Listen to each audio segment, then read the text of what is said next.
Waalaikumsalam. Alhamdulillah nahmaduhu wa nasta'inuhu wa nastaghfiruh wa na'udzu billahi min syururi anfusina wa min sayyiati a'malina may yahdihillahu fala mudilla lahu wa ma yudlil fala hadiyalah.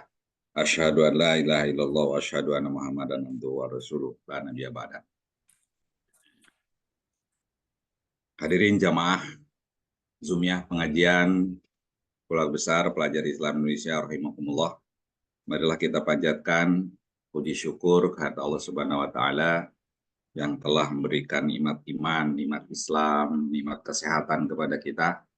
Shalawat dan salam semoga tercurah kepada junjungan kita Habibana wa Nabiyana Muhammad Sallallahu Alaihi Wasallam, kepada para keluarganya, sahabatnya, para tabi'in, kaum mukminin mukminat.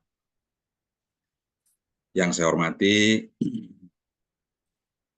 Kanda Dr. Abdullah maaf Kanda, saya kadang-kadang ya lidah orang Jawa Hemahua SHMH, ya saya sering nyebutnya Bang Abdullah, ya.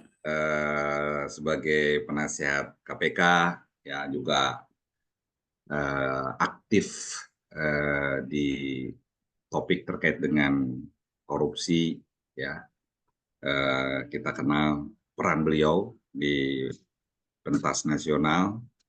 Alhamdulillah telah hadir di tengah kita, juga Kanda Yunda, hadirin jamaah pengajian KBPI secara online yang saat ini sudah menginjak ke 155.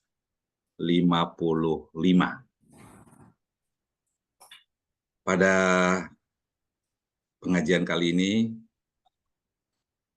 tema yang akan diangkat, ini tema yang menarik. Saya kira ini tema pertama di sepanjang kegiatan pengajian KBPI, ya. Terkait topik korupsi, yaitu peran KBPI dalam mencegah maraknya korupsi di Indonesia. Kita tahu korupsi di Indonesia termasuk salah satu problem bangsa yang menjadi tantangan bagi seluruh komponen bangsa untuk mengatasinya. Baiklah, ini tema yang kita akan simak sama-sama dari Bang Abdullah untuk tema pengajian kali ini. Untuk mengawali kegiatan pengajian ini, marilah kita buka dengan membaca basmalah bersama-sama. Bismillahirrahmanirrahim. Selanjutnya, saya persilahkan kepada Bang Abdullah untuk memulai paparannya. Dipersilahkan, Bang. Bahan saya bisa ditampilkan? Bisa kan, sebentar, saya share. Ya. Baik. Assalamualaikum warahmatullahi wabarakatuh. Waalaikumsalam. Wassalatu wassalamu ala asrafil anbiya wal mursalin wa ala alihi washabihi ajmain, amma ba'd. Bagaimana kita menempatkan baik KB maupun anggota PI khususnya di dalam mencegah korupsi di Indonesia. Kenapa? Karena kita harus lihat pada slide berikut, di sana kita lihat bahwa bagaimana Indonesia masa depan itu, kita lihat pada 2045 misalnya, maka harus kita pahami visi negara dan misi negara. Visi negara itu pada zaman Orde Baru biasa disebutkan masyarakat adil makmur yang ridai Allah SWT, gemari Pak Loh Jinawi, tata tentram Kertara Harjo. Tapi pada masa reformasi ini disebut dengan masyarakat madani. Kesempatan ini saya tidak bicarakan apa itu masyarakat madani karena waktu, tapi hanya saya ingatkan bahwa masyarakat madani itu mempunyai ditentukan oleh 3 pilar. Yang pertama, sistem yang menyatu yang diberlakukan, kedua, pemenuhan hajat hidup rakyat, dan yang ketiga, kualitas anggota masyarakat. Ketiganya itu berdasarkan ayat dan hadis. Sedangkan misi negara sesuai dengan Mukadimah Undang-Undang 45, yaitu bagaimana melindungi NKRI yang aman dan damai, menciptakan kesejahteraan umum, mencerdaskan kehidupan bangsa, dan memicu terciptanya perdamaian dunia yang abadi. Ternyata ini tidak bisa terlaksana tidak bisa berjalan mulus, bahkan makin jauh dari tujuan ini karena persoalan korupsi. Next, kita lihat kenapa persoalan korupsi. Sebab korupsi itu merupakan satu kejahatan luar biasa. Bisa pindah ke slide berikut. Dia disebut extraordinary crime, kejahatan luar biasa. Lalu bisa dipindahkan slide-nya. Ya, disebut kejahatan luar biasa karena semuanya bersifat luar biasa, baik undang-undangnya, baik manusianya maupun dampaknya. Kenapa? Karena indikator pertama korupsi sebagai kejahatan luar biasa adalah dia bersifat transnasional. Jadi korupsi tidak hanya di satu provinsi, di satu negara, satu wilayah, tapi bersifat transnasional. Beberapa tahun yang lalu, Panama Papers memuat berita tentang sekian puluh orang, bahkan ratusan orang Indonesia yang simpang duitnya di luar negeri. Saya 3 tahun dulu, sebelum saya kembali ke Indonesia pada masa reformasi, saya pernah mengajar di Singapura kurang lebih 3 tahun. Saya menemukan di sana bahwa orang terkaya di Singapura bukan orang Singapura. Orang terkaya di Singapura adalah orang Indonesia yang menjadi permanen residen penuh tetap di Singapura. Hotel yang termewah di Singapura bukan punya orang Singapura, punya orang Indonesia yang sekarang kita kenal dengan 9 Naga. Nah, yang kedua, pembuktian sukar. Korupsi disebut kejahatan luar biasa karena sangat sukar pembuktiannya. Kalau misalnya ada orang kampung tangkap ayam, curi ayam, malam hari, subuh hari, ayam itu berteriak, terus kemudian orang keluar, kemudian kepung rame-rame, gebuk, tangkap, selesai. Tapi korupsi nggak bisa. Bapak, Ibu, kemudian transfer kepada seseorang, katakanlah 10 juta, 50 juta, 1 M, kemudian delayed, selesai. Nah, karena itu maka kemudian ada PPATK yang bisa men-trace kemana uang itu bergerak, seperti itu. Jadi itu pembuktian yang sukar, sehingga kita lihat bahwa 2 tahun lalu Badrun Ubaidillah sudah melaporkan Gibran dan Kaisang ke KPK karena soal korupsi, tapi tidak bisa diproses karena itu anak presiden dan alasan KPK sukar membuktikannya seperti itu. Yang ketiga, peluang bisnis yang menjanjikan. Tidak ada bisnis Indonesia hari ini yang paling cepat menjadi kaya kecuali korupsi. Kalau Ibu Marfua itu sebagai ASN tidak bisa mempunyai rumah mewah di Menteng, tidak bisa punya mobil Mercy dan seterusnya, karena gaji ASN itu sudah standar. Kalau Ibu Marfua mau punya rumah di Menteng Raya, kemudian mobil Mercy, ya korupsi, seperti itu. Jadi peluang bisnis yang menjanjikan itu sekarang di Indonesia adalah korupsi. Kemudian yang ketiga, kejahatan luar biasa korupsi itu karena dampaknya yang luar biasa. Kita lihat pada slide berikut, dampak dari korupsi itu. Yang pertama, Indonesia bisa hilang dari peta bumi. Yang kedua, Indonesia menjadi beberapa negara baru. Dan yang ketiga, Indonesia menjadi jajahan superpower. Indonesia hilang dari peta bumi kalau kita lihat di surat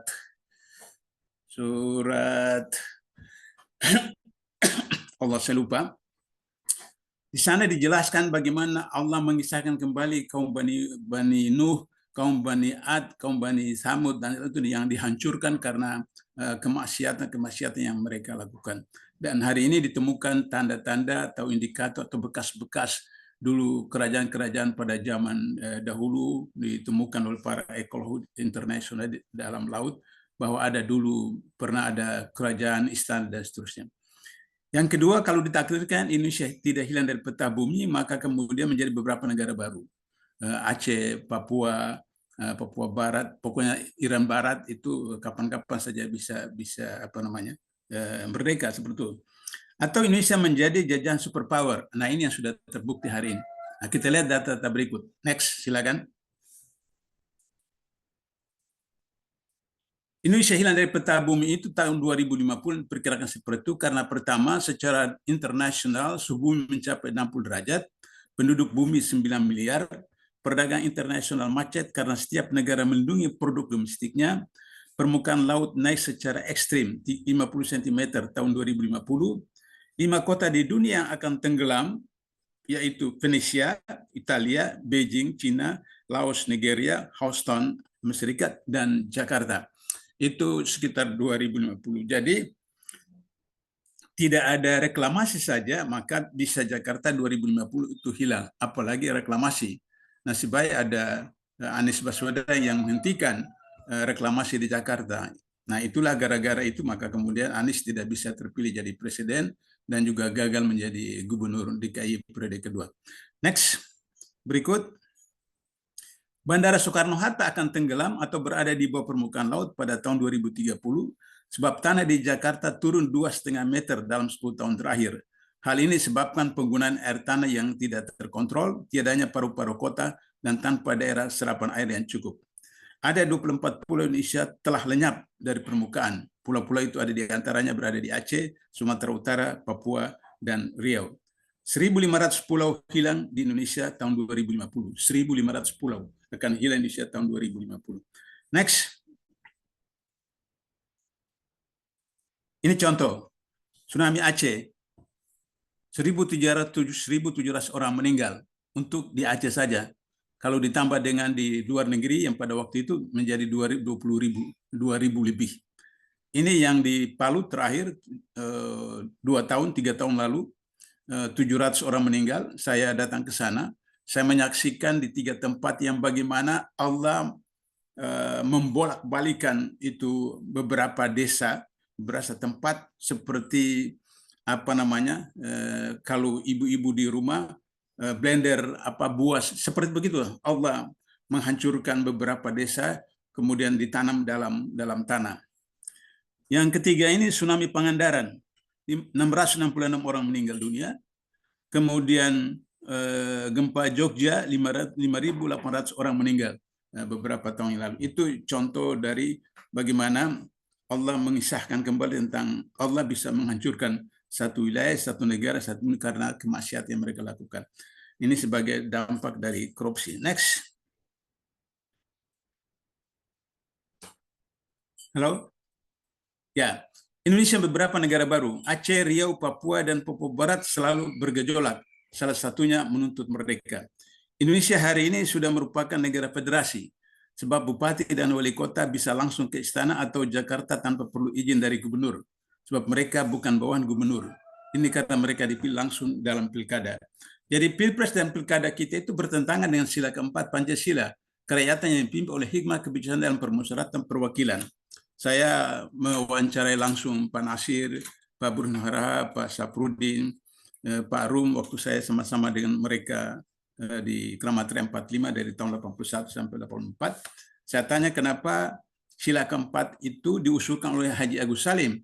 Karena menurut mereka Haji Agus Salim merujuk kepada kasus Umar Ibn Khattab yang ketika beliau tertusuk sedang mengimami sholat di Masjid Nabawi, kemudian beliau dalam keadaan sakarat, beliau tidak menemukan orang yang seperti Abu Bakar menemukan dirinya, maka beliau tunjuk 6 orang jadi formatur, dan 6 orang itulah melakukan mu'amrum syura bainahum, menetapkan Utsman sebagai khalifah. Nah, itulah yang menginspirasi Haji Agus Salim memasukkan sila keempat dari Pancasila seperti itu. Jadi oleh karena itu, maka kemudian pilpres, pilkada itu bertentangan dengan sila keempat. Anda tentu akan bertanya kepada saya, kenapa di amandemen Undang-Undang 45 tahun 99 sampai 2002? Karena ketika undang-undang di amandemen pada 99 sampai 2002 itu berkarung-karung dolar menggelinding di Senayan, sehingga kemudian terjadilah seperti yang sekarang.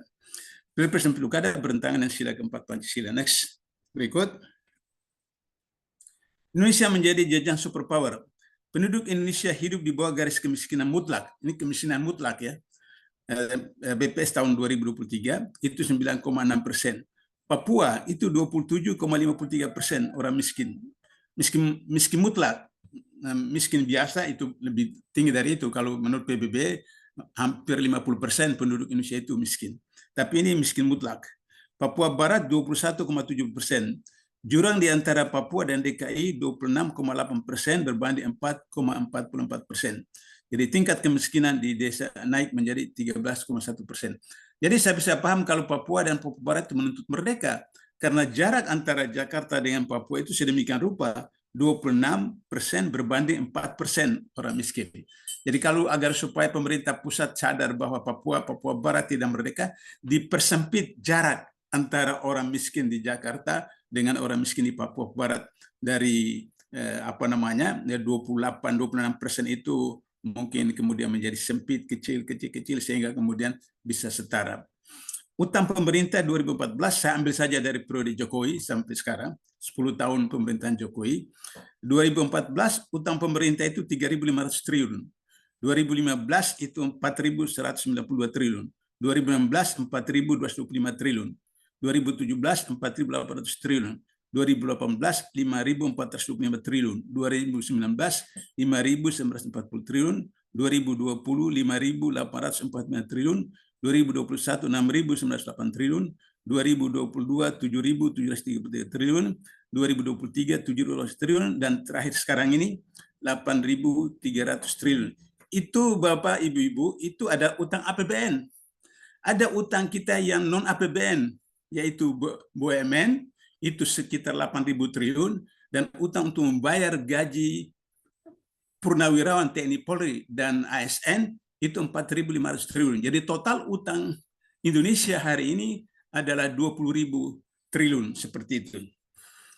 Nah, pembayaran bunga utang tahun 2014 mulai Jokowi itu 121 triliun, 2015 156 triliun, 2016 191 triliun, 2017 221 triliun, 2018 238,6 triliun, 2019 275 triliun, 2020 310 triliun, 2021 373 triliun, 2022 405 triliun, 2023 441 triliun, dan sekarang ini 497 triliun.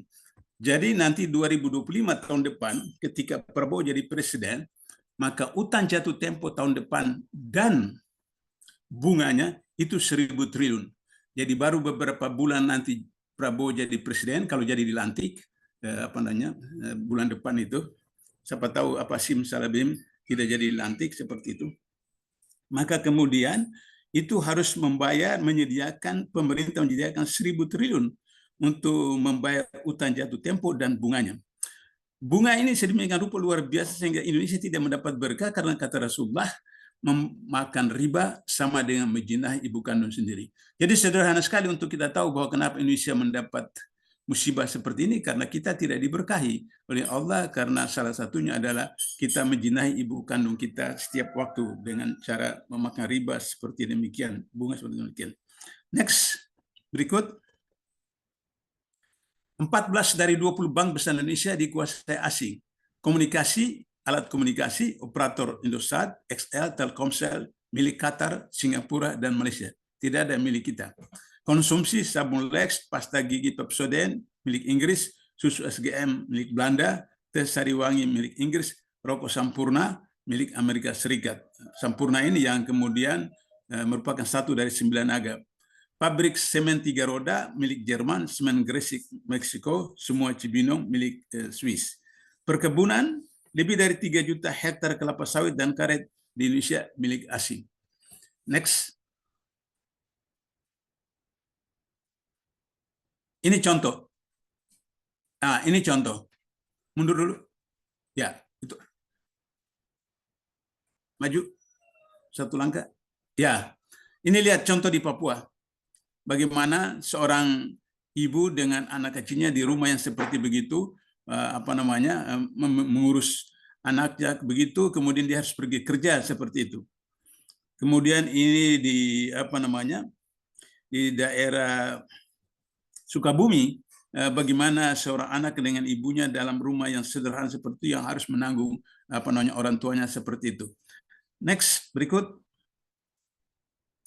Ini slide pertama itu KPK tangkap 2007.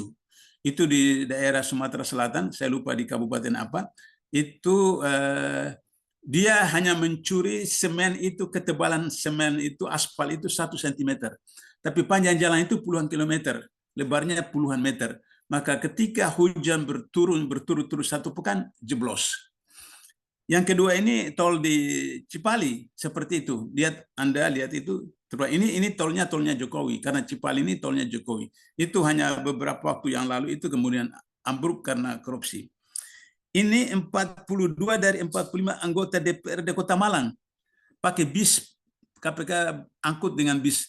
Dan Anda perhatikan mereka tidak ada rasa malu, rasa marah, mereka angkat tangan, bye-bye, seperti itu. Dan ini yang terakhir, 5 koruptor PN Timah yang rugikan negara itu sebesar 300 triliun. Itu contoh dari dampak korupsi. Next. Berikut. Dampak korupsi pendidikan. Rata-rata anak yang ikut pendidikan formal hanya sampai kelas 2 SMP. 8 tahun dari 9 tahun wajib belajar. Menurut BPS 2021 ada 1 juta sarjana penganggur. Human Development Index Indonesia tahun 2020 718. Kalau sekarang ini tahun 2023 itu 77. Jadi kalau bisa angka 0 berarti 0,77. Tapi kalau tidak ada nolnya dari 1 sampai 100 maka 77. Urutan kelima di Asia Tenggara dan urutan ke-107 dari 189 negara. International Labour Organization, lulusan universitas yang terserap di Indonesia 7%, Filipina 29%, Thailand 17%, Singapura 28%. Dan yang dahsyat itu adalah IQ rata-rata di Indonesia 89. Jadi sama dengan monyet yang ekor panjang itu, simpanse. Jadi IQ rata-rata Indonesia itu sama dengan IQ monyet yang dan itu kita terendah di Asia, di mana kemudian dari IQ itu dari 1 juta rakyat Indonesia, anak-anak Indonesia yang masuk perguruan tinggi itu cuma sangat sedikit sekali, seperti itu, yaitu hanya 69 dari 1 juta orang tamatan SD masuk perguruan tinggi. Meskipun ada orang Indonesia, warga Indonesia yang IQ-nya itu tertinggi masuk dalam 10 besar di dunia, yaitu Presiden Habibie, di mana IQ-nya itu adalah 190. Kalau Einstein itu 160, Barack Obama itu 140, Hillary Clinton IQ-nya 140, Habibie itu 190. Tapi rata-rata Indonesia adalah IQ 89. Saya tidak tahu IQ Presiden Anda hari ini karena saya tidak punya data itu. Kalau ada yang punya data berapa IQ-nya Jokowi, tolong WhatsApp saya, beritahu saya karena saya tidak tahu. Next. Ini contoh dampak korupsi di bidang pendidikan. Muhammad Saleh ini murid kelas 6 SD karena berikut seperti itu, maka kemudian dia hanya bisa mau bayar uang sekolah, uang kegiatan 100.000, tidak bisa, kemudian dia mau bunuh diri seperti itu. Nah, ini juga bagaimana SD negeri di kecamatan Kabupaten Seram Bandar Timur Maluku itu kondisinya seperti begitu. Begini juga misalnya murid umur 18 tahun Tri Wardani itu di Sumatera Barat nyaris mati bunuh diri karena tidak bisa lunasi uang SPP. Ini yang slide kecil terakhir ini bukan adik dia. Ini dia sewa di Jakarta berapa ratus rupiah satu hari, kemudian dia mengemis di jalan sehingga kemudian dia bisa dapat duit, katakan dapat bisa 200-300, dia bayar sewa anak ini satu hari 100, dia bisa dapat 200 dan seterusnya. Itulah kondisi kemiskinan di Indonesia hari ini. Next. Dampak korupsi terhadap sumber daya alam. Minyak bumi habis sebelum tahun 2030. Jutaan rakyat belum memperoleh pasokan listrik. Masih banyak rakyat yang menggunakan kayu sebagai bahan bakar. Hutan sudah dalam keadaan stadium 4. 3,2 juta hektar hutan rusak setiap tahun. 39% habitat alami musnah. 80% penduduk belum memiliki akses terhadap air bersih. 98% sungai tercemar. 70% terumbu karang rusak, negara hilang 300 triliun per tahun karena illegal fishing. Next. Ini dia. Slide pertama itu di Riau. KPK tangkap 3 gubernur berturut-turut, hat-trick, karena korupsi antara gubernur dengan pengusaha hutan. Ini yang slide kedua di Papua Barat, Wasior. Itu bagaimana orang, itu desa. Tapi karena korupsi antara Pemdanya dengan pengusaha HPH, maka kemudian hujan terus 1 pekan berturut-turut, maka kemudian hanyut itu kampung. Bukti bahwa itu kampung ada musola di belakang itu. Saya yakin musola itu dibangun dengan uang halal. Kalau musola itu dibangun dengan uang korupsi, maka musola itu juga tenggelam seperti itu. Nah, itu hampir berapa ratus orang yang meninggal di sana seperti itu. Kemudian yang slide ketiga itu di Kalimantan, begitulah bekas-bekas tambang, baik batu bara maupun tambang-tambang lain, yang itu kalau misalnya kemudian terjadi tsunami di Sumatera atau di Sulawesi, maka dampaknya adalah air dari laut itu masuk ke situ, sehingga kemudian Kalimantan itu bisa tenggelam karena air dari laut masuk akibat daripada sisa-sisa tambang batu bara, tambang nikel, tambang emas, dan lain-lain. Ini kemudian slide keempat itu adalah salah satu tempat di salah satu sungai di Kalimantan, Sungai Kapuas, yang karena limbah-limbah rumah tangga, limbah pabrik, maka ikan pada mati seperti itu. Itu bagaimana kerusakan alam karena korupsi. Next. Nah, ini khusus pada waktu 2023 saja bencana alam seperti demikian rupa, sehingga kemudian bisa kita saksikan bagaimana orang meninggal, kemudian rusak, dan seterusnya. Itu luar biasa. Itu khusus untuk tahun 2023 saja. Next. Sekarang saya berikan sedikit ilmu, kalau Bapak Ibu yang berminat untuk korupsi, saya kasih ilmunya sedikit ini. Jadi ada 30 perbuatan korupsi, tapi yang disebutkan di sini hanya 7 keluarga besar korupsi. Yang pertama, kerugian keuangan negara. Yang kedua, suap menyuap. Yang ketiga, penggelapan dalam jabatan. Yang keempat, pemerasan. Yang kelima, perbuatan curang. Yang keenam, benturan kepentingan dalam pengadaan barang jasa. Yang terakhir adalah gratifikasi. Next. Pola korupsi. Pertama, motif korupsi. Ada corruption by need. Nah, itu biasanya ASN, PNS itu sekitar 60-70% itu korupsi, karena gaji mereka itu hanya untuk 10 hari. Jadi kalau PNS yang jujur, itu 1 bulan mati 3 kali. Jadi terima gaji, 10 hari mati. Nah, kemudian dia bagaimana lagi survive pada 10 hari kedua, bergantung dari tingkat kreativitasnya. Nah, sehingga dengan begitu, maka kemudian terjadilah berbagai macam bentuk korupsi di kementerian, lembaga negara, dan seterusnya. Itu karena kebutuhan. Yang kedua, corruption by greedy. Nah, mereka ini sebenarnya pejabat struktural yang dapat mobil dinas, dapat rumah dinas, dan bla bla bla bla, tapi karena serakah, maka mereka kemudian juga korupsi seperti itu. Dan itu kita lihat misalnya ketika kami tangkap ketua MK beberapa tahun yang lalu, waktu itu gaji ketua MK itu 100 juta 1 bulan. Bayangkan Bapak Ibu, saya yakin di antara Bapak Ibu tidak ada punya gaji 100 juta 1 bulan, tapi dia korupsi juga karena serakah. Kemudian corruption by opportunity, karena peluang. 2005, pimpinan KPU pusat itu adalah para dosen, profesor, doktor. Mereka di kampus itu mentransfer knowledge, tidak pernah lihat uang 1M, tapi di KPU ada triliun rupiah. Maka kemudian setiap hari pengusaha-pengusaha pada zaman Orde Baru seperti begitu datang, maka kemudian tembus seperti itu setiap hari. Jadi korupsi karena peluang. Dia tidak berniat untuk korupsi, tapi karena peluang setiap hari, maka kemudian dia korupsi. Corruption by expose. Corruption by expose ini ada korupsi yang telanjang dari presiden sampai RT. Misalnya RT, KTP itu gratis, tapi kita mau datang ambil KTP kita harus salam tempel. Kalau tidak salam tempel, nanti ketua RT macam-macam alasan, belum selesai dan seterusnya. Jadi itu korupsi yang telanjang. Kemudian dari target korupsi ada yang disebut material corruption, yaitu korupsi yang hasilnya ada materi. Kemudian political corruption, korupsi politik. Korupsi politik itu korupsi yang dilakukan melalui pilpres, pemilu, pilkada, undang-undang, peraturan, dan seterusnya. Misalnya, undang-undang tentang COVID-19, undang-undang tentang amandemen undang-undang KPK, undang-undang tentang undang-undang Cipta Kerja, undang-undang tentang Minerba, undang-undang tentang KUHP, undang-undang tentang kesehatan. Semua itu ada political corruption. Untuk kepentingan oligarki, untuk kepentingan kelompok-kelompok tertentu, bukan untuk kepentingan rakyat seperti itu.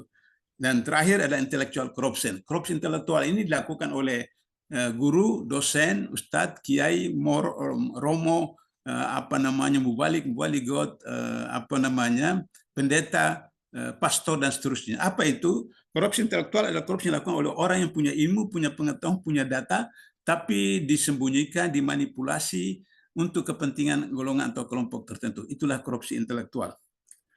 Next. Sekarang apa penyebab korupsi? Penyebab korupsi itu intinya hanya dua. Pertama niat dan kedua kesempatan. Jadi oleh karena itu maka kata Rasulullah, pemilik onta yang tidak diikat ontanya jika dicuri, maka pencuri tidak dihudud tapi ditakzir. Menurut Al-Maidah 38 disebutkan bahwa laki-laki muslim, perempuan muslim yang mencuri dipotong tangannya. Tapi dalam kasus ini Nabi tidak suruh dipotong tangannya, tapi takzir. Takzir itu putusan hakim. Kenapa? Karena orang itu dari rumah tidak berniat mencuri. Tapi mungkin belum sarapan, kemudian bulan tua, di jalan lihat ada onta yang leluasa, maka kemudian dia curi. Nah, jadi itulah disebut dengan korupsi karena kesempatan. Jadi dari hadis itu maka turunlah teori yang disampaikan oleh seorang profesor Ronald Casey yang mengatakan bahwa korupsi itu adalah niat dan kesempatan. Niat dan kesempatan itu, niat adalah domain individu yang dibangun oleh pendidikan rumah, pendidikan sekolah, pendidikan masyarakat. Kesempatan adalah sistem yang diterapkan di keluarga, di kementerian, di pemerintahan, masyarakat, dan seterusnya. Oleh karena itu, maka penyelesaiannya adalah next. Melalui proses pencegahan korupsi. Nah, proses pencegahan korupsi yang pertama itu adalah harus dilakukan reformasi birokrasi. Berarti ini di kementerian, di lembaga negara, yaitu dimulai dengan pembentukan SDM yang berintegritas dan profesional, kemudian remunerasi yang menyejahterakan, kemudian yang ketiga fungsionalisasi IT, dan yang keempat pengelolaan sumber daya alam menurut Undang-Undang 45. Untuk itu maka perlu ada pendidikan anti korupsi. Pendidikan anti korupsi berbentuk model di SD sampai SMU.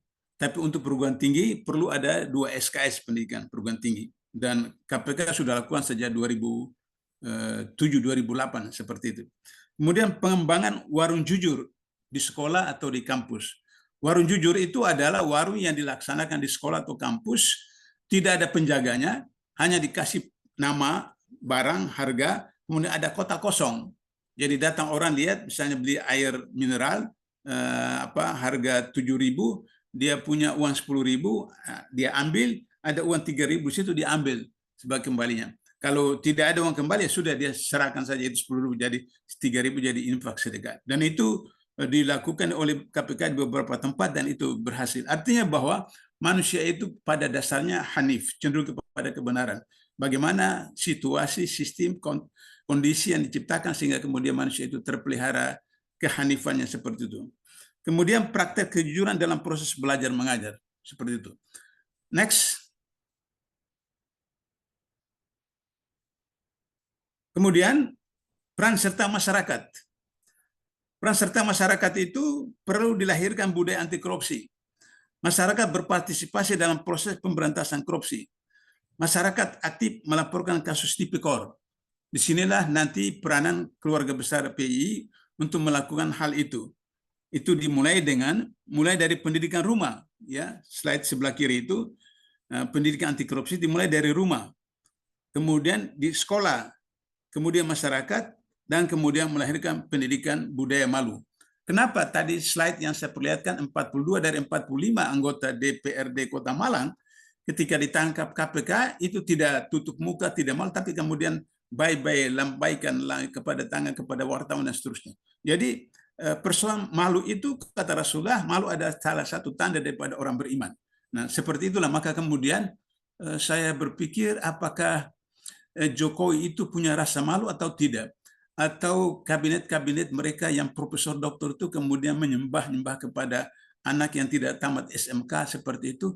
Tapi kemudian ternyata saya perhatikan puluhan bahkan ratusan ayat Al-Quran mengatakan bahwa setan itu membuat orang melihat sesuatu yang jahat itu indah, cantik. Jadi dia melihatnya itu cantik, baik. Sehingga saya pikirkan barangkali ya Jokowi seperti begitu. Dia buat semua segala macam bertentangan dengan undang-undang, peraturan, dan seterusnya. Tapi dia lihatnya itu indah, cantik seperti itu. Karena memang iblis berjanji kepada Allah ketika diusir dari surga, seperti itu akan menggoda semua anak cucu Adam sampai kemudian hari kiamat seperti itu. Nah, disinilah nanti kemudian tanggung jawab keluarga besar PI seperti itu. Next.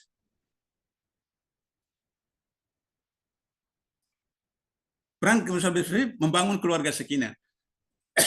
Jadi ini yang harus dilakukan oleh KBPI. Pertama, keluarga sakinah itu membangun rumah itu sebagai masjid. Jadi bagaimana dalam satu rumah itu suasana kemasjidan ada di situ.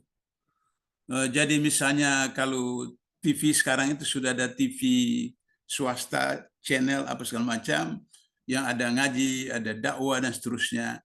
Daripada misalnya TV yang punya acara-acara yang kalau ada anak-anak kita yang masih kecil, cucu-cucu kita masih kecil, itu merusak mereka. Yang kedua, rumah sebagai sekolah. Bagaimana bapak, ibu, kakek, nenek itu menunjukkan buat anak dan cucu bahwa sekolah itu ada di rumah. Jadi anak kita, cucu kita tidak bisa belajar, tidak bisa membaca, kalau dia tidak pernah lihat bapaknya, ibunya, kakeknya, neneknya di rumah itu membaca. Baca Quran, baca surat kabar, baca buku, menulis, dan seterusnya seperti itu. Kemudian rumah sebagai taman permainan. Rasulullah itu begitu sibuk, setiap 6 bulan ada perang, tapi Nabi pulang itu selalu bercanda dengan istri, bahkan kejar-kejaran dengan Aisyah dan seterusnya seperti itu. Jadi bagaimana sebagai taman permainan?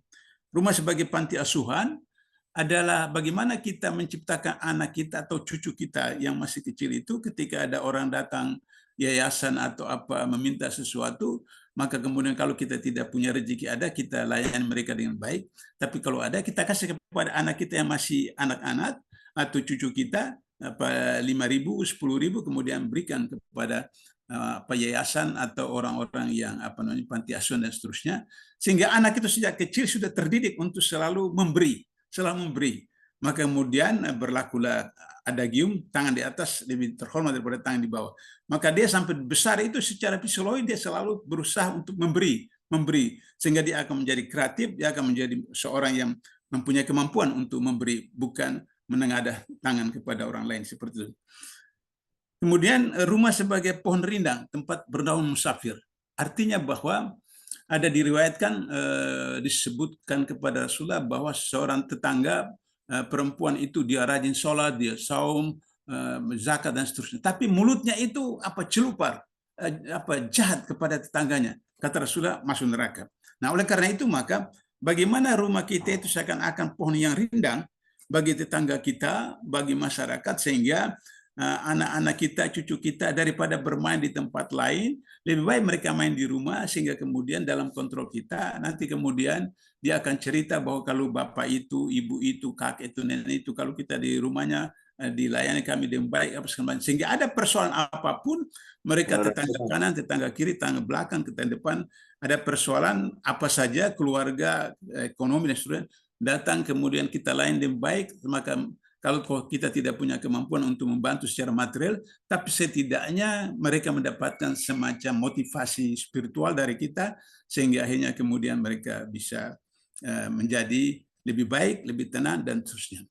Sebagai penutup, supaya nanti ada acara dialog kurang lebih 20 menit, tugas KBPI yang sekarang ini menyelesaikan Menteng Raya 58. Dulu ketika saya masih aktif, Siap. Di PBHMI, kalau saya datang ke Menteng Raya 58, itu betul suasana perjuangan.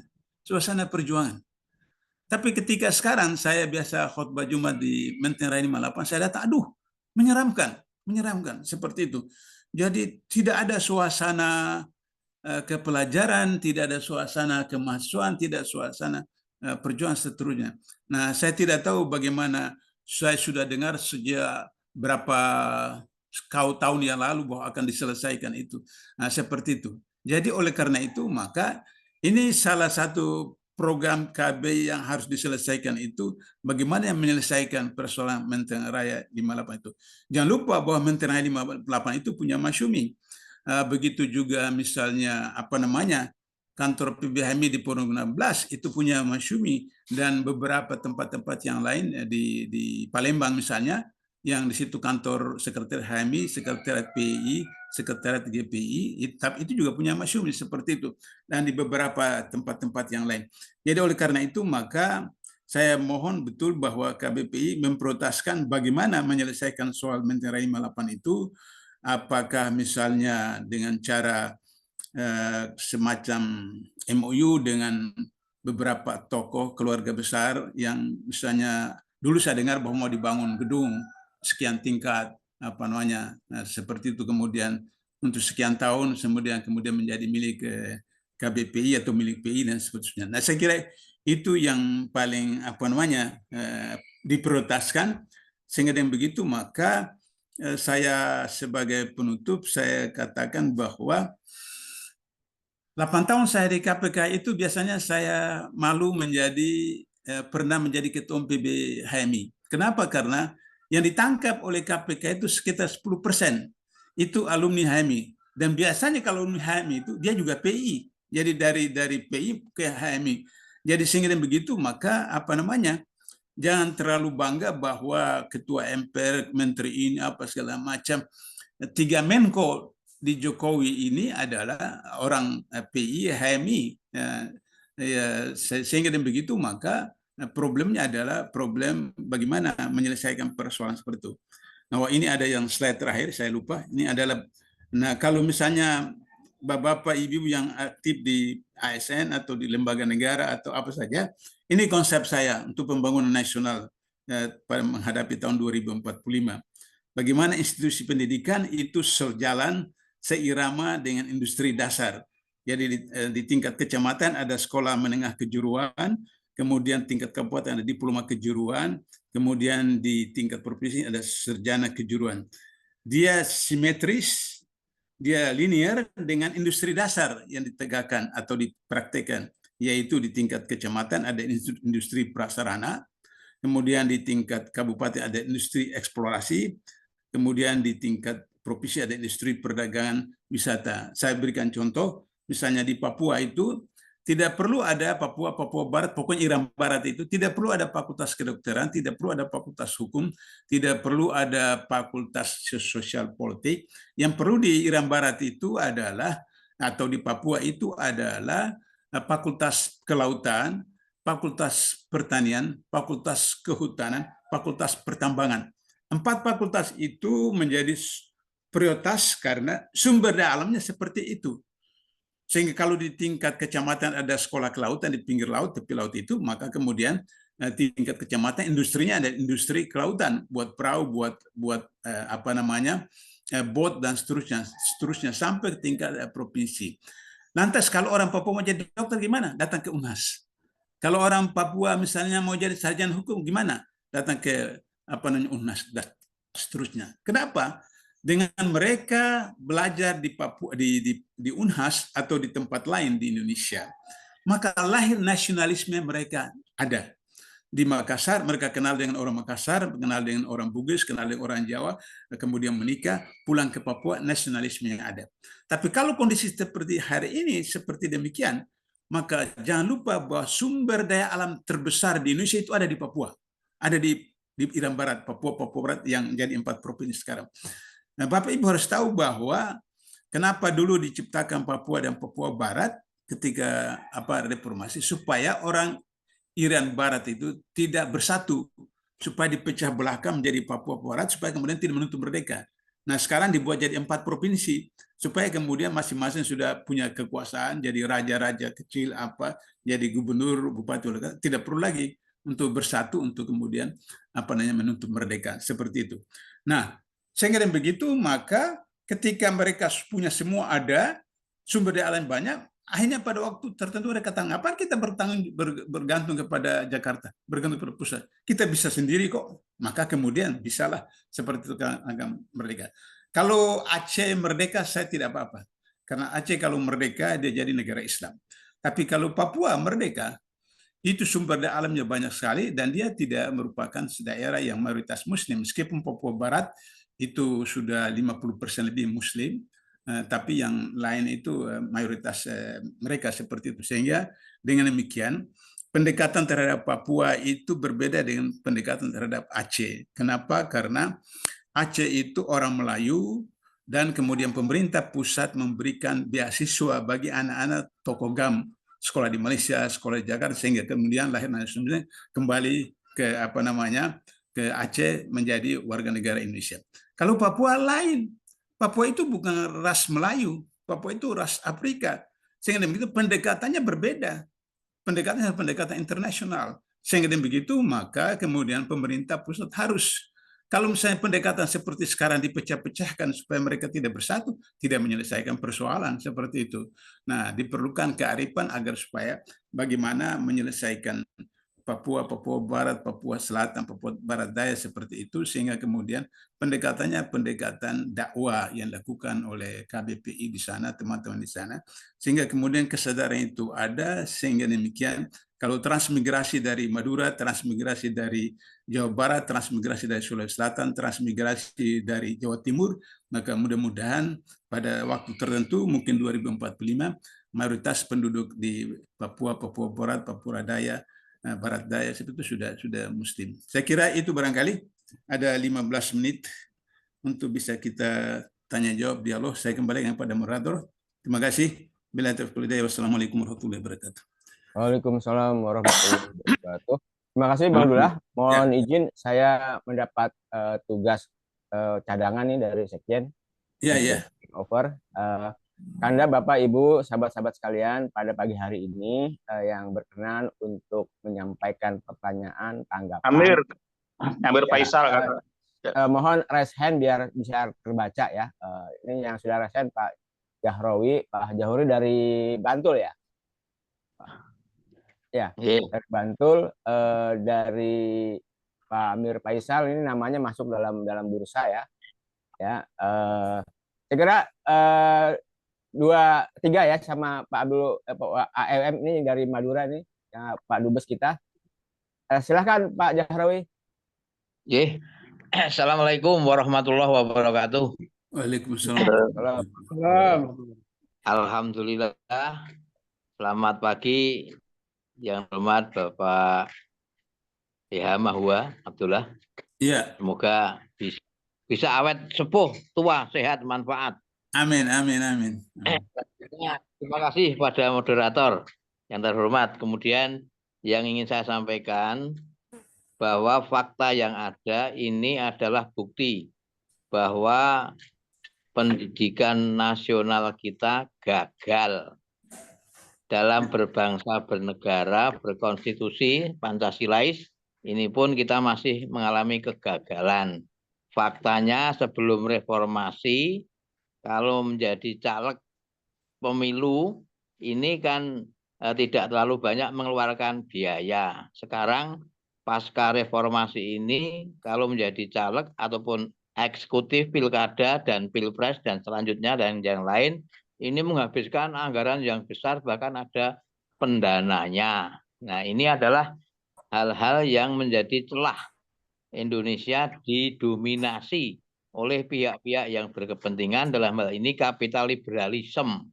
Sehingga saat ini rasanya kita ini karena dampaknya itu dampak dari kapital liberalisme adalah krisis eksistensi, sehingga sekarang cenderung masyarakat siapapun ini sensasional praktis, merasa hebat kalau jadi caleg, sehingga saya mengatakan kursi legislatif dan eksekutif itu adalah kursi mahal panas yang disertai benih-benih koruptif. Oleh karena itu ini memang perlu pembenahan konstitusi. Mohon nanti ada pencerahan agar KBPI hebat. Terima kasih. Mohon maaf. Assalamualaikum warahmatullahi wabarakatuh. Ya, lanjut. Ya, lanjut Pak Amir Faisal. Setelah ini ya. Pak Dubes ya. Pak Peri nanti termin kedua ya Pak Peri. Ya, Assalamualaikum. Assalamualaikum warahmatullahi wabarakatuh. Waalaikumsalam. Pertanyaan saya 3. Yang pertama adalah menyangkut korupsi di Kementerian Keuangan yang 349T itu menurut informasi Bapak itu bagaimana itu kelanjutannya kok kemudian sekarang tidak berlanjut. Nah, pertama. Kemudian yang kedua adalah apakah benar selama ini isu yang dilempar oleh banyak orang, termasuk tokoh-tokoh, bahwa orang yang ditersangkakan oleh KPK itu memang sudah pesanan. Jadi orang mau masuk penjara apa tidak itu ya tergantung dari penguasa siapa yang mau dimasukkan gitu. Bukan karena besarnya kasus gitu ya, atau pembuktian. Kemudian yang ketiga adalah pansel. Nah ini kebetulan sekarang ini wakil ketua pansel itu KBBI, Rektor IPB, Profesor Ari Satria itu. Sejauh mana peran pansel itu untuk bisa merekrut seorang komisioner yang jujur itu, kok bisanya orang seperti Firly, seorang koruptor itu, seorang preman, pemeras, kok bisa jadi ketua KPK. Itu aja. Saya terima kasih. Assalamualaikum warahmatullahi wabarakatuh. Baik, lanjut Pak Dubes. Pak Cak Peri nanti ya, Cak Peri termin kedua. Silakan. Terima kasih. Apa kabar Pak Abdullah? Alhamdulillah sehat. Mudah-mudahan masih ingat, kita pernah makan di mana, lupa saya itu. Iya, di mana itu apa ya, subhanallah lupa. Jadi saya itu lebih tertarik kepada mungkin pengalaman Pak Abdullah ini ya, terutama istiqomahnya, kemudian juga daya tahan ya untuk tidak terpengaruh oleh godaan ya, tarikan. Ini kan tidak mudah ini perlu ini, karena termasuk manusia langka ini seperti Pak Abdullah ini. Jadi ini itu perlu ya di sharing gitu ya, apa ini. Karena saya melihat itu banyak yang tergelincir ya. Jadi ini coba KPK saja ketuanya tergelincir ya. Juga KPU juga begitu, tergelincir. MK juga tergelincir. Masya Allah, itu kurang apa itu ya. Jadi sudah topnya itu. Jadi ya ini itu misteri ya tentang ini. Tapi juga saya melihat teori perubahan ya. Kalau kita kembali kepada Al-Quran, itu kan perubahan itu kan bukan dari luar, tapi dari dalam ya. Tapi Tuhan tidak akan merubah nasib seorang kecuali orang atau bangsa itu merubah diri. Nah, yang menjadi pertanyaan menurut Pak Abdullah, dimaksud konsep diri ini apa hakikatnya ini? Perubahan diri ini. Ya, kita cenderung terjebak kepada fisikal aja ya, ukuran-ukuran ekonomi, ukuran-ukuran yang bisa diukur. Padahal manusia itu ada yang tidak bisa diukur ya, kejujuran, ketulusan, niat gitu ya. Nah ini kan kalau dihubungkan dengan pendidikan kita ya, jadi saya setuju dengan pandangan Pak Abdullah ya, itu kita ini justru sekolah kita ini banyak yang tidak match begitu ya, jadi hanya mendidik sesuatu yang fisikal saja, padahal kebutuhan manusia itu tidak hanya fisikal ya. Jadi perlu ada perubahan mental, mindset, karakter macam-macam. Nah ini dan saya ingin menanyakan tentang prospek ya. Ini kan ada semacam paradok ya. Di satu sisi di Indonesia ini sudah, kalau kita tadi mendengarkan paparan secara keseluruhan itu sepertinya pesimis, tapi justru negara lain melihat Indonesia ini membuat satu ramalan, bahkan nanti dalam 15 atau 15-20 tahun akan menjadi new superpower. Ini gimana ini analisa ini ya? Jadi antara paradok, antara optimisme dari luar dan pesimisme kita sendiri. Begitu aja, Pak Abdullah. Terima kasih. Oke, terima kasih. Nanti untuk Cak Peri sama Ustaz Bedi termin kedua ya. Silakan Bang Abdullah dilanjut. Baik, yang pertama soal pendidikan. Kita perhatikan bahwa Undang-Undang Pendidikan Nasional sejak Orde Lama, Orde Baru, bahkan Reformasi, intinya itu adalah menjadikan anak didik menjadi beriman dan bertakwa. Kenapa? Karena sila pertama Pancasila itulah ketuhanan yang Maha Esa, dan kemudian diabadikan dalam pasal 29 ayat 1, negara berdasarkan atas ketuhanan yang Maha Esa, dan ayat 2, negara menjamin kebebasan setiap negara untuk memeluk agamanya dan melaksanakan ajaran agama itu. Jadi saya mau garis bawahi bahwa Indonesia itu negara tauhid, bukan negara kapitalis, negara sekuler, dan negara komunis apalagi. Sehingga begitu, maka kesalahan fatal kita karena pendidikan kita itu keluar daripada sila pertama dan pasal 25 ayat 1 ayat 2 seperti itu. Di mana manusia bukan menjadi subjek pendidikan tapi menjadi objek seperti itu. Nah, itulah sebabnya maka kenapa wahyu pertama itu bukan kewajiban sholat, bukan kewajiban saum, bukan kewajiban haji, bukan kewajiban zakat, haji dan seterusnya, tapi kewajiban belajar. Iqra bismi rabbikal ladzi khalaqa khalaqal insana min 'alaq. Iqra rabbil akram alladzi 'allama kalam 'allamal insana ma lam ya'lam. Jadi, kurikulum pertama dalam pendidikan Islam itu bismi rabb. Bacalah dengan nama Rabb. Itu harus kurikulum pertama di dalam semua tingkat pendidikan dari TK sampai universitas harus akidah. Baca dengan nama Rabb. Baru kemudian aplikasinya, maka manusia itu ada fisik, ada rohani. Makanan fisik itu yang kita kenal dengan sandang, pangan, papan, dan seterusnya. Tapi makanan psikis, jiwa, itu yang disebut dengan makanan-makanan rohania. Apakah itu sholat, apakah saum, apakah zikir, dan seterusnya. Nah, kita ternyata hanya mengutamakan makanan fisik. Kita tidak memperhatikan makanan-makanan yang rohani.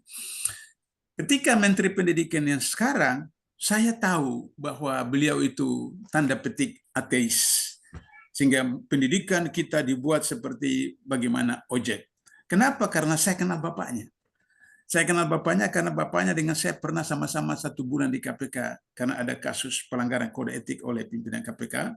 Maka dibentuk komite etik, di mana komite etik terdiri dari unsur pimpinan KPK yang tidak bermasalah, kemudian penasihat dari unsur dari luar yang memahami soal hukum dan korupsi.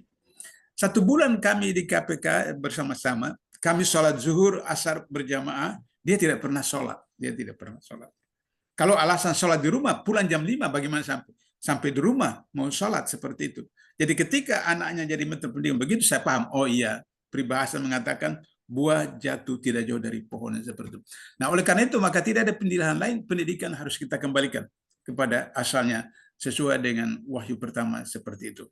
Maka akan lahirlah apa yang disebut dengan ulul albab. Dalam Al-Imran 190 sampai 193 dijelaskan tentang inna fi khalqis samawati wal ard wa ikhtilafil laili wan nahari albab alladzina yadhkuruna qiyaman wa qu'udan junubihim wa yattafaquna fi khalqis samawati wal ard rabbana ma khalaqta hadza batila subhanaka faqina adzabannar.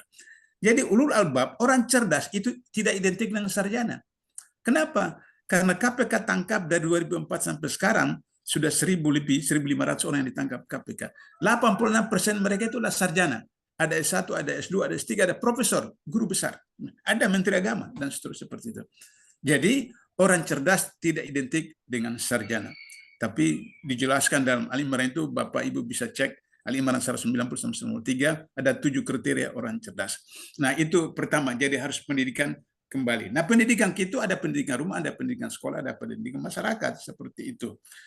Nah, persoalan innamal a'malu binniyat, maka kemudian niat itu harus diikuti dengan kaifiat. Kita berniat untuk berbuat baik, tapi kaifiatnya itu tidak sejalan, maka juga tidak bisa. Karena itu ada sahabat orang Badui, baru mau masuk Islam, datang kepada Rasulullah, ya Rasulullah sampaikan kepada aku 1 kalimat, dengan itu aku tidak bertanya lagi kepada orang lain. Kata Rasulullah, Qul asyhadu an la ilaha illallah wa asyhadu anna Muhammadar Rasulullah tsumastaqim. Kata Rasulullah, katakanlah aku bersaksi tidak ada ilah disembah kecuali Allah dan aku bersaksi Muhammad Rasulullah, sudah itu istiqomah. Jadi persoalan istiqomah ini persoalan konsistensi.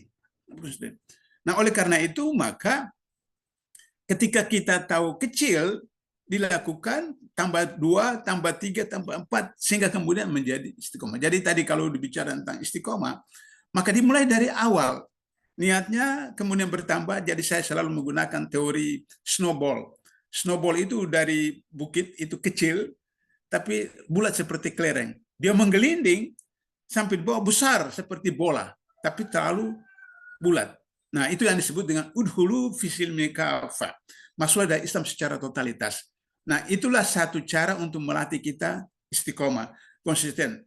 Misalnya, Islam itu sudah mengatur semuanya. Jadi kalau misalnya kata Rasulullah masuk toilet, masuk dengan kaki kiri, maka coba istiqomah, masuk kaki kiri. Kemudian baca doa, kemudian buang hajat besar, kemudian istinja, kemudian keluar kaki kanan.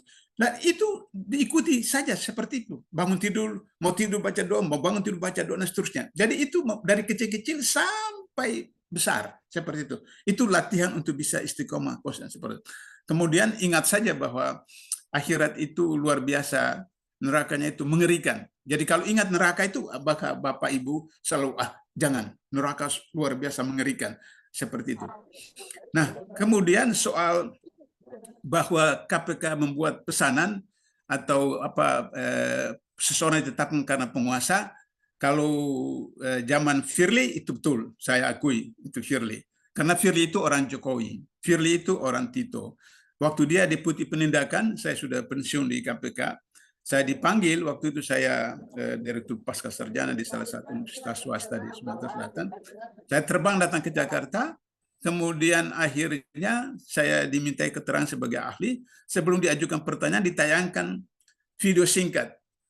Dia video singkat kecil itu, terus saya kata, ini bukan pelanggaran kode etik, ini pidana. Kenapa, Pak? Karena Undang-Undang KPK menetapkan orang KPK tidak boleh berhubungan langsung maupun tidak langsung dengan tersangka, calon tersangka, saksi, calon saksi, dan keluarganya. Di situ dia berangkulan 2 kali dengan gubernur yang sedang diawasi oleh KPK. Maka kemudian diproses oleh Majelis Kode Etik di KPK, dijatuhi hukuman bersalah.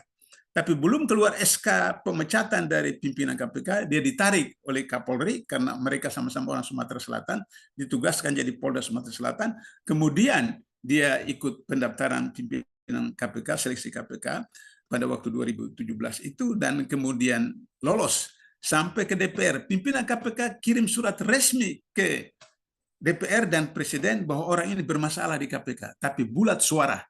Semua anggota komisi, termasuk teman-teman PKS, memilih dia. Saya ditanya wartawan, kenapa bisa Pak Abdullah Firly terpilih jadi ketua KPK?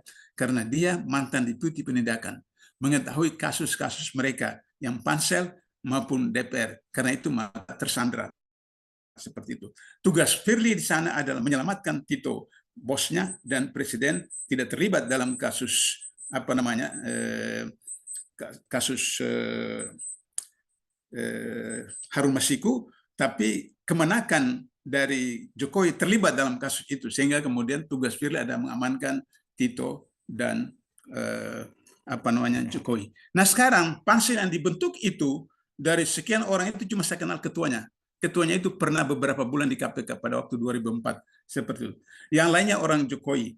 Kalau rektor IPB dia karena dia ASN sehingga seperti itu, maka meskipun dia KBPI, tadi saya sudah katakan bahwa 10% ditangkap itu adalah alumni HAMI dan KBPI seperti itu. Jadi itu problem. Sehingga begitu maka dari 40 orang yang lolos tahap sekarang itu 2 anak buah Jokowi itu lolos. Maka kemudian nanti 5 orang ditetapkan dilantik oleh Prabowo, itu mesti ada orang Jokowi. Sehingga dengan begitu maka orang Jokowi ini akan menggunakan kewenangan mereka sehingga kemudian Prabowo tidak bisa berbuat apa-apa. Akan dikendalikan oleh Jokowi karena Prabowo itu punya 3 kasus di KPK. Sehingga dengan begitu maka saya pikir Prabowo tidak sampai 5 tahun barangkali. Kalau suku-suku 5 tahun, tapi saya duga tidak sampai 5 tahun. Seperti itu. Sehingga nanti 2044 pada hakikatnya yang jadi presiden adalah Jokowi sampai 2044. Jadi itu problemnya adalah bahwa persoalan kita seperti demikian. Saya kira kalau ada yang saya lupa, moderator, yang belum saya jawab dari 3 penanya tadi. Baik, Bang Lullah, ini masih ada 3 responden ya yang akan bertanya dan lain sebagainya. Pak Ustadz Medi masih ini. Ya, sekarang silakan Cak Peri dulu ya. Cak Peri, Ustadz Medi, dan Ibu Hajah Srineni. Silakan Cak Peri. Baik, terima kasih Bang Ahmad. Assalamualaikum warahmatullahi wabarakatuh. Waalaikumsalam warahmatullahi wabarakatuh. Bang Abdullah Rahmahua. Ya. Ya, Bang, ini terkait dengan yang anti korupsi ini, satu teman itu sempat menyampaikan korupsi itu pada dasarnya politik.